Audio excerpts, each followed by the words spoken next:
Inovasi penyemprotan disinfektan menggunakan drone oleh Fakultas Teknik Universitas Negeri Makassar ini dilakukan dengan skala besar. Drone ini dapat menampung cairan disinfektan hingga 20 liter. Sementara untuk lama terbang drone hingga 30 menit. Pembuatan drone dikerjakan selama 1 pekan.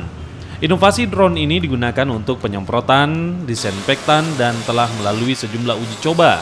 Sehingga drone ini dapat digunakan untuk pencegahan COVID-19 dan juga untuk pertanian.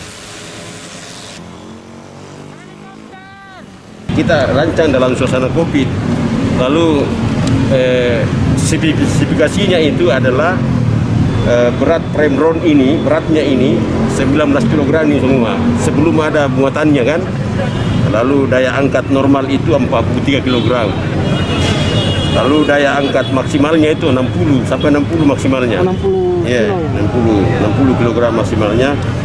Kapasitas disinfektan yang bisa diisi untuk kemudian kalau kita mau menyemprot gedung atau lokasi misalnya, itu bisa mencapai 20 liter muatannya ya.